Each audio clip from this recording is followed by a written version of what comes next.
Sometimes the most dangerous thing you can do to a kind woman is mistake her kindness for weakness. They thought she would cry, beg, and surrender. They thought fear would silence her. But what they didn't know was that kindness, once betrayed, becomes the strongest force on earth. This is not a story about revenge. It's a story about courage, about women who refused to be small, and a man who found redemption by standing beside them.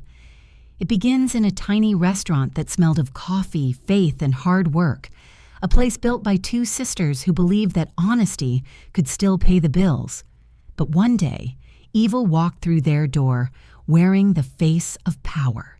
When they refused to give in, the world turned against them. The law looked away. Neighbors stayed silent. Until one stranger, a man with nothing left but his word, decided that silence was no longer an option.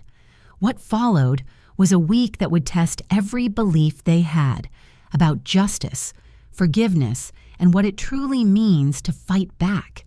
Because sometimes the loudest act of rebellion is simply choosing not to bow.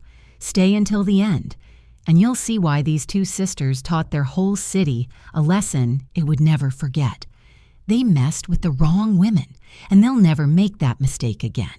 Sometimes life tests you not with storms, but with strangers who walk into your doorway and decide how much fear you're willing to swallow. That morning, the restaurant smelled of coffee and exhaustion. Two women stood behind the counter, sisters who had built this small place dish by dish, prayer by prayer. It wasn't much, but it was theirs. A few cracked tiles, an old radio whispering love songs, and a quiet pride that came from earning every grain of rice. Then the sound of boots scraped across the floor. 3 men entered, their confidence louder than their voices. One of them dropped a folder on the table, the sound sharp as thunder. "Payment," he said.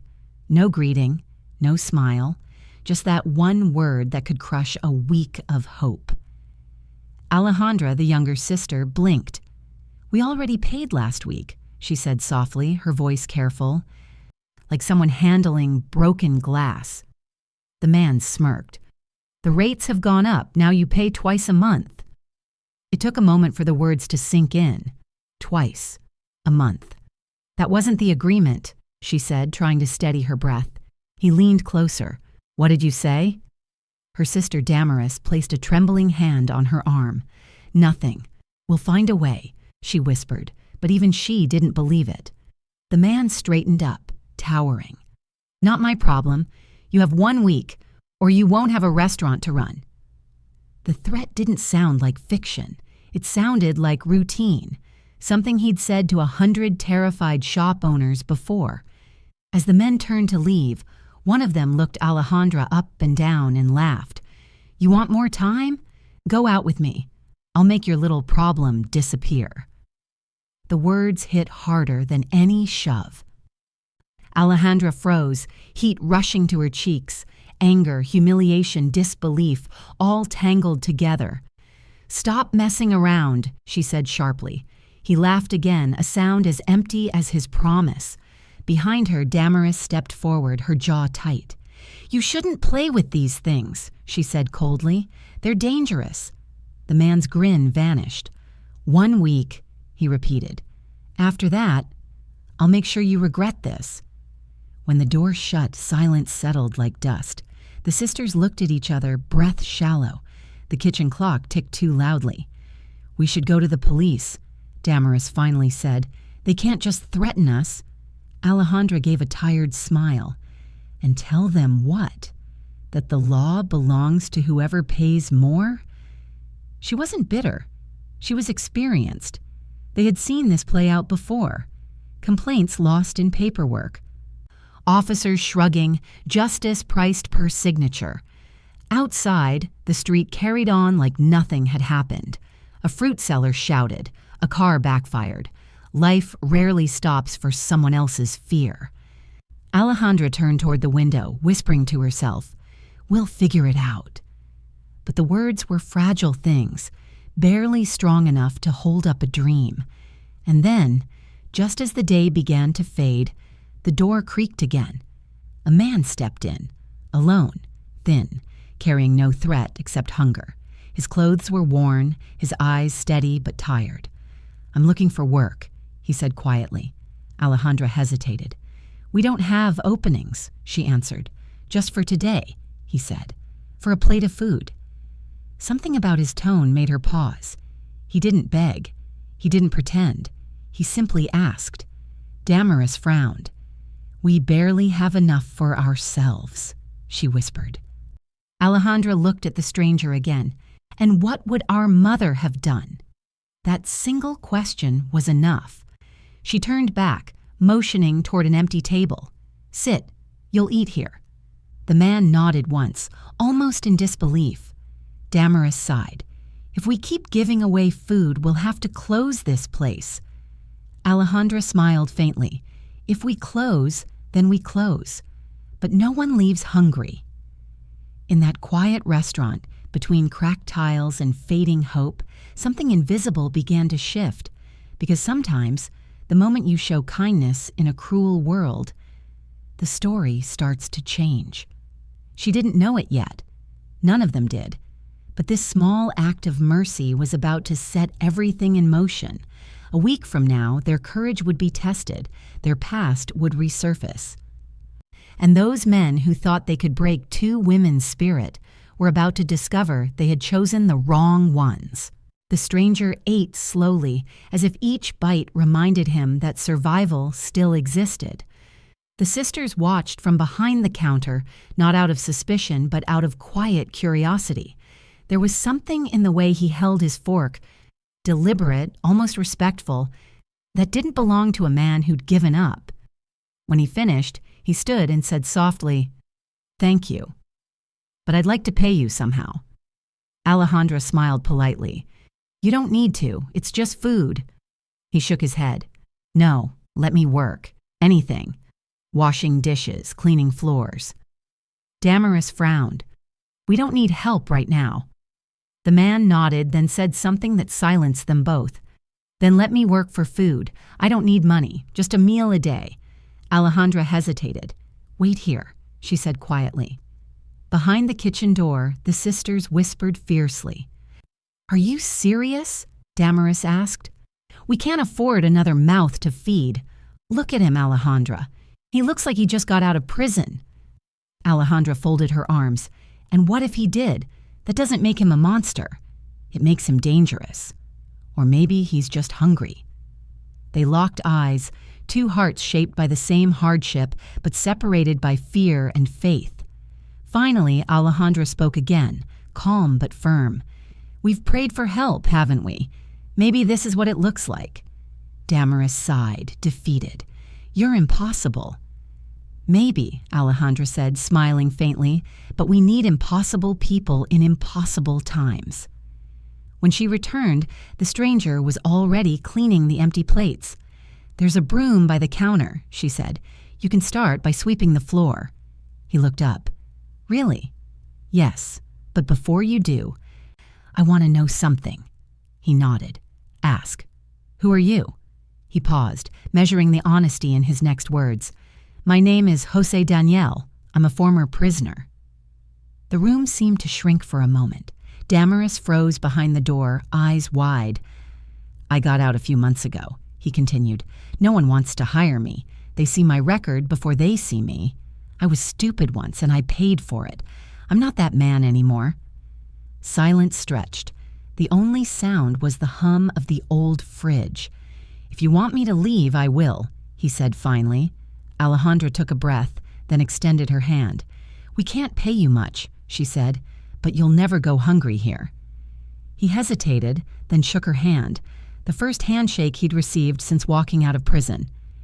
"You won't regret this," he said. "I hope not," she replied. From that day, Jose became part of the restaurant's rhythm.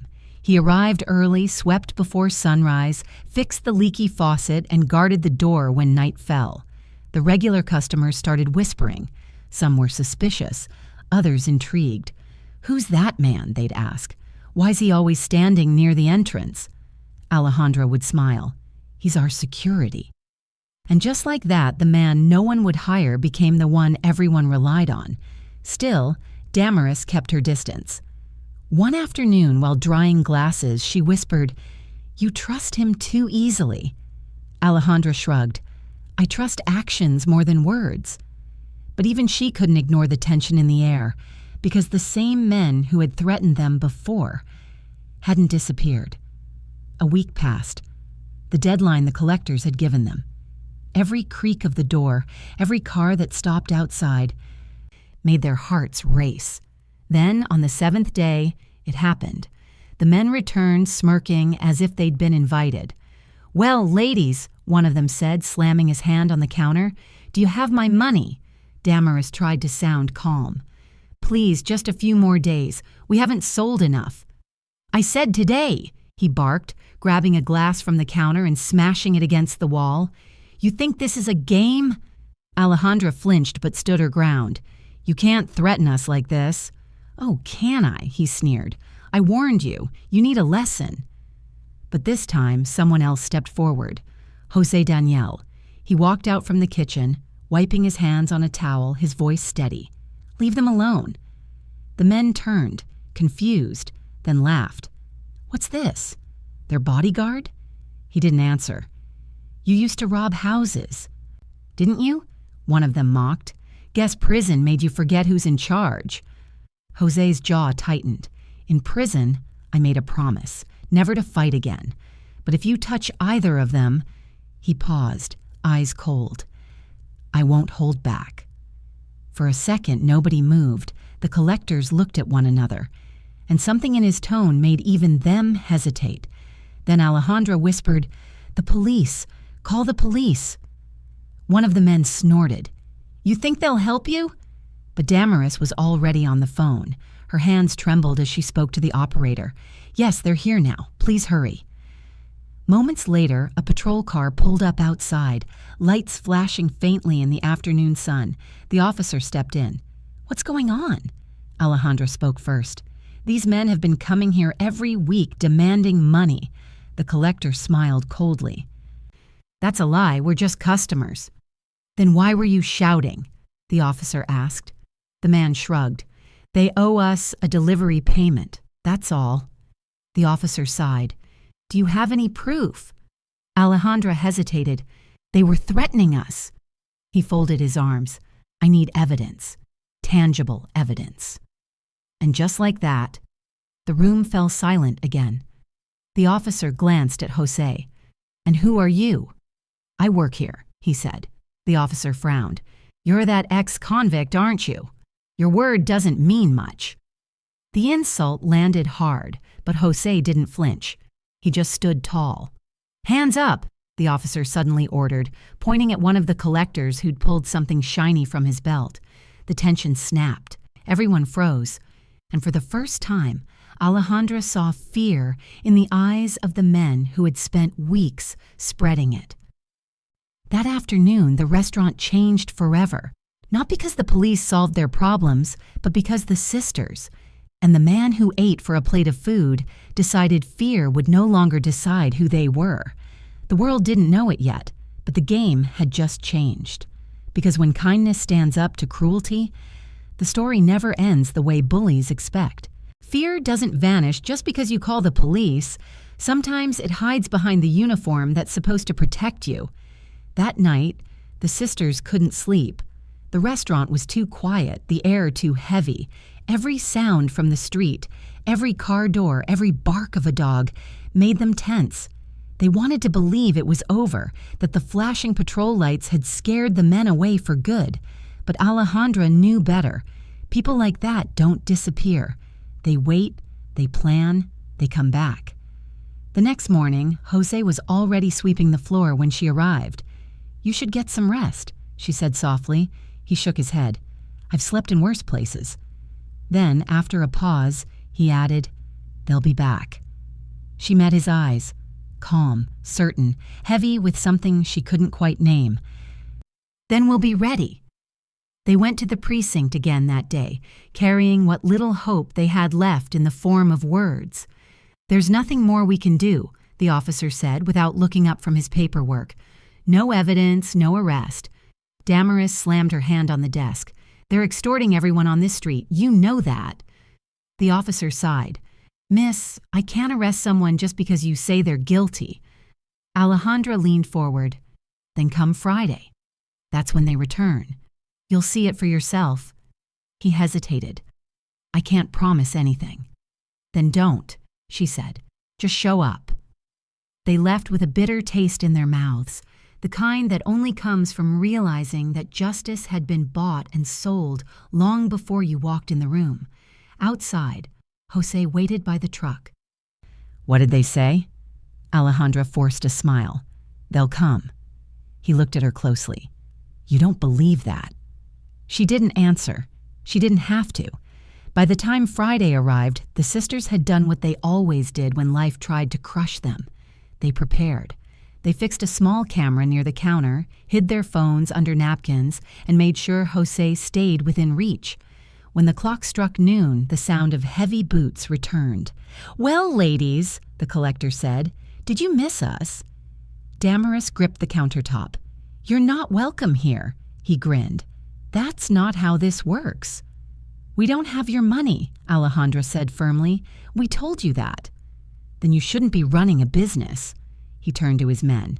Let's teach them what happens to people who forget their place. Jose stepped forward, quiet but unflinching. You should leave. The man laughed. You again? The ex-con who plays security guard? Jose said nothing. The collector leaned in. You think because you've done time, you know what danger is? Jose's voice was steady. I know exactly what it is, and I know when to stop it. The insult that followed was sharper than a slap. You used to be somebody here. Now you're nothing. Jose's jaw tightened. You're wrong. I used to be nothing. Now I protect people who deserve it. The man reached for his belt, not a weapon, but a thick rope. Let's see how well you protect them when you're on the ground. Before anyone could move, the front door opened again. A police officer stepped inside, the same one from before. The collector froze mid-step, his smile faltering. Officer! Glad you're here. The officer's gaze swept across the room. What's going on? Alejandra spoke quickly, her voice shaking but clear. They're here again, asking for money. The collector's tone flipped like a switch. That's a lie. We're just customers. The officer frowned. Do you have proof? Yes, Damaris said. They threatened us last week. The officer sighed. That's not proof. Alejandra's heart sank. The same words again, the same wall. And then Jose spoke up. I can testify. I saw everything. The officer turned sharply. You're a former convict. Your word doesn't count here. The room went cold. Alejandra stepped forward, furious. That's not justice. But the officer ignored her. He turned toward Jose. Step aside before I make you. The collector smirked again, back in control. See? Even the law's on my side. Something inside Alejandra snapped. For the first time, she shouted, not in fear, but in defiance. You can mock us, threaten us, take our money, but you can't take our dignity. The room went still. The officer hesitated. Even the collector's grin faltered for a second. Then, from the counter, Damaris whispered, He's holding something. The officer's hand went to his holster. Put it down. The collector raised the object, a metal bar he'd used to intimidate them before. In a flash, the officer barked, Hands up! Now! The men hesitated, unsure whether to run or obey. The officer's voice filled the room again. Turn around, both of you. They cursed under their breath, but did as told. Why are you arresting us? One demanded.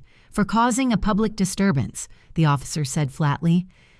As the men were led out, one turned and hissed, This isn't over, you'll pay for this. Alejandra stood frozen, watching the door slam shut behind them. Damaris exhaled shakily. It's finally over, she whispered. But Jose shook his head. No, it's not. She frowned. Why? Because justice, he said quietly, is only for those who can afford it. The sisters stared at him, tired, confused, a little afraid. Alejandra asked softly, "Then what do we do?" He looked at her, eyes filled with both weariness and faith. "We don't stop. We stand together. Next time, we'll be ready." Outside, the sirens faded into distance. Inside, something unspoken took root. Not fear, not relief, but resolve.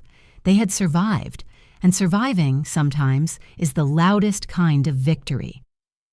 Because they still didn't know it yet, but those who had come to intimidate 2 women that day had just picked a fight with the wrong ones. When injustice wears a badge, the only defense left is courage. The next morning, the sisters opened the restaurant in silence. No music from the radio, no laughter, only the slow scraping of chairs across the floor.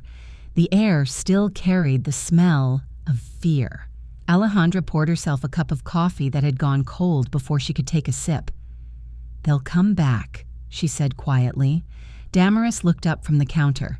"You think so?" "I don't think," Alejandra replied. "I know." Jose nodded. "They don't lose easily, but neither do we." That was the beginning of their plan, not to fight with fists or anger, but with something stronger, proof, preparation, and unity. They went back to the same police station that had failed them. The same officer sat behind the same desk, pretending to type, pretending to care. "We want to file a report," Alejandra said. The officer didn't even look up. "Without evidence, there's nothing to file." Jose stepped forward. "What if we bring you the evidence? Videos, photos, witnesses?" The officer finally raised his eyes, smirking. "Then maybe I'll consider it." "Consider it?" Damaris echoed, her voice rising. "You're supposed to protect us." He shrugged.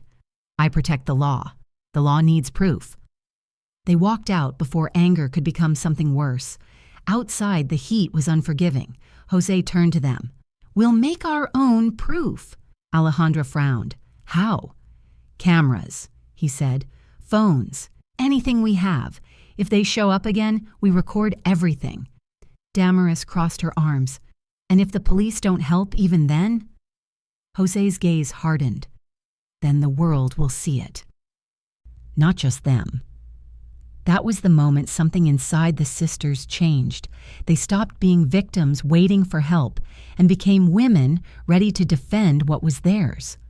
For the next few days, Jose trained them quietly, not how to fight, but how to stay calm under threat. "When they yell, don't look away," he told them. "People like that feed on fear. Don't give it to them." He taught them how to position cameras so they'd capture everything without being seen. He even showed them where to hide the SD cards in case someone tried to destroy the footage. The sisters listened carefully, their fear slowly transforming into resolve. One night, while setting up the last camera, Alejandra asked softly, "Why are you helping us so much?" Jose smiled faintly. "Because once, someone helped me when I didn't deserve it." Alejandra looked at him for a long time.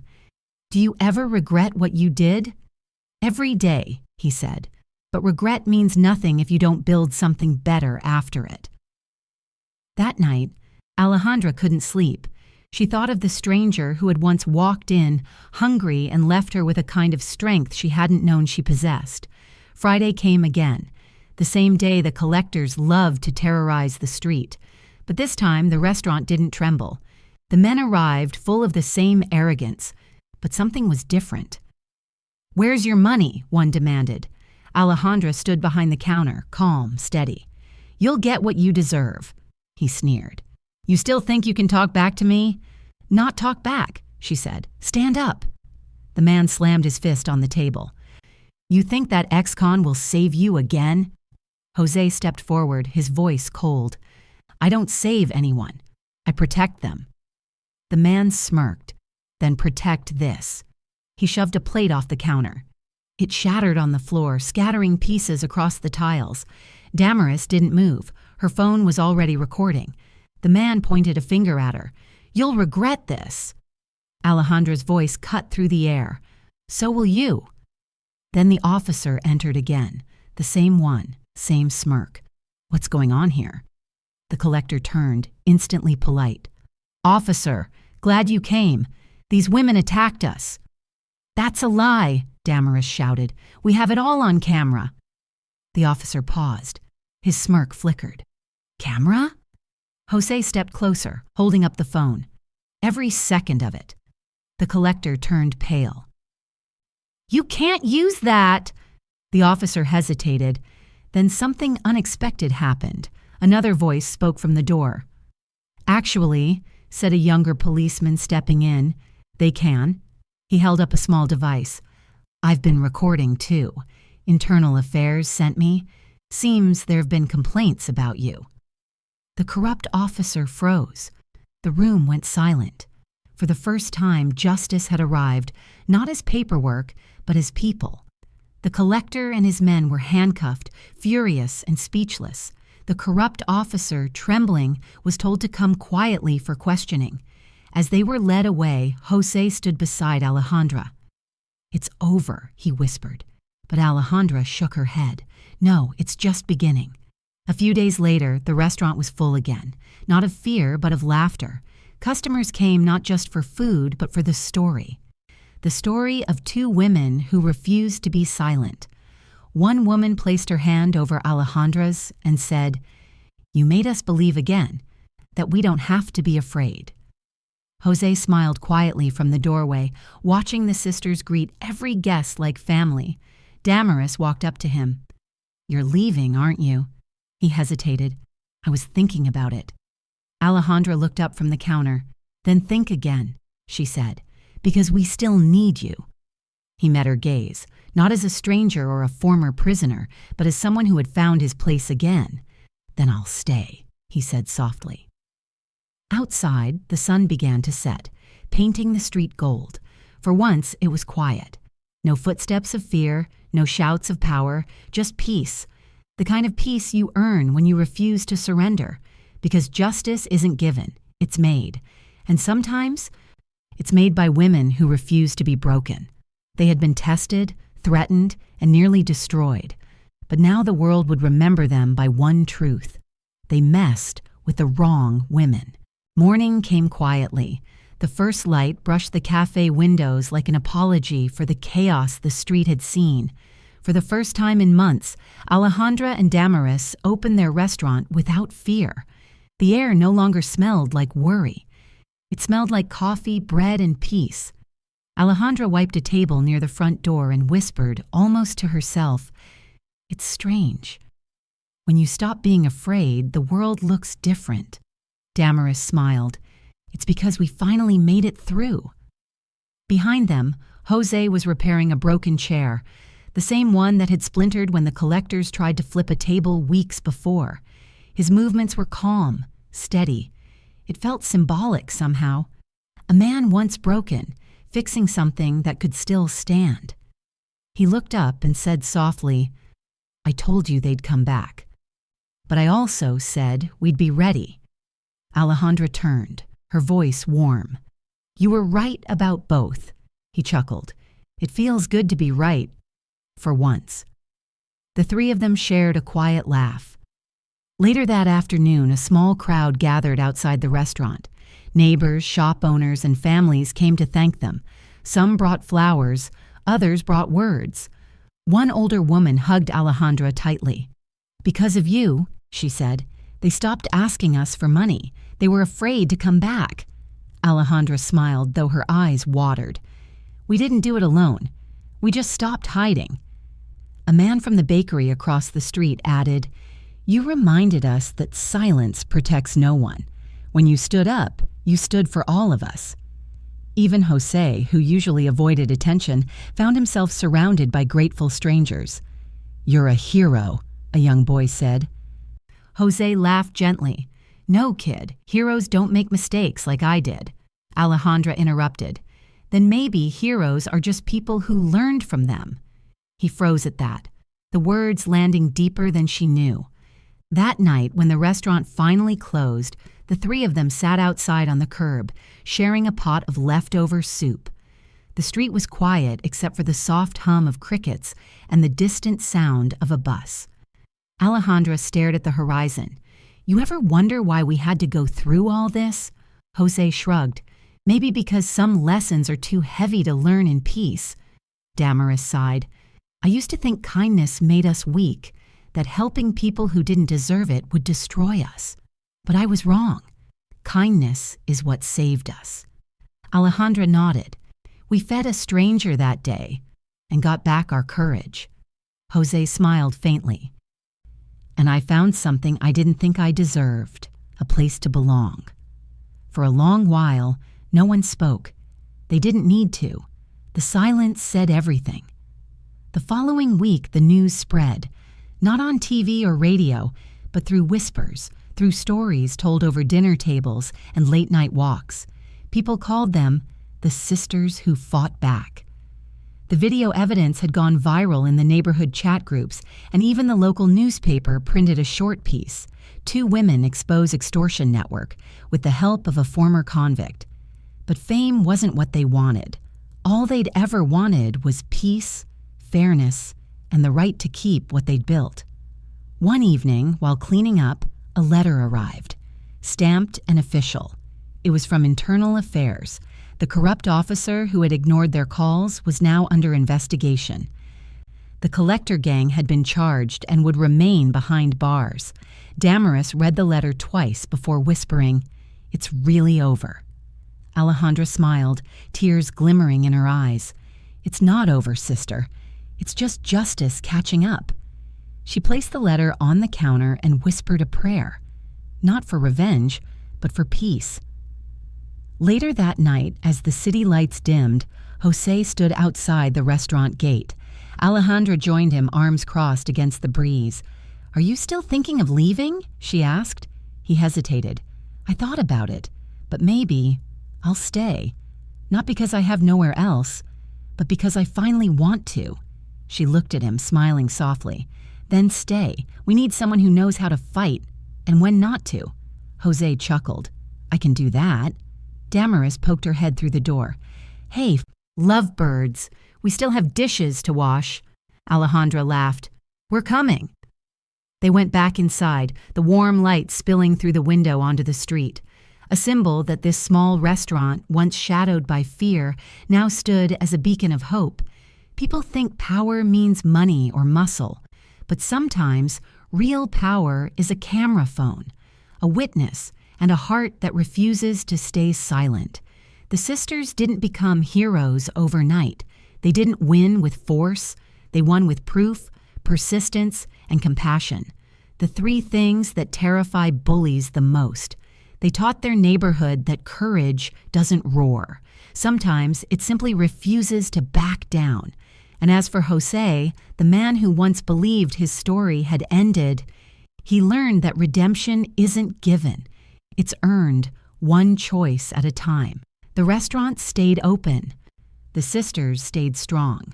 And justice, slow as it was, finally learned how to spell their names right, because the men who tried to break them messed with the wrong women.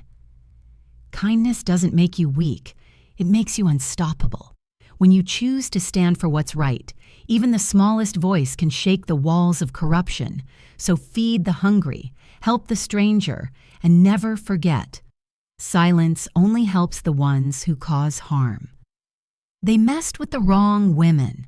A life-changing story.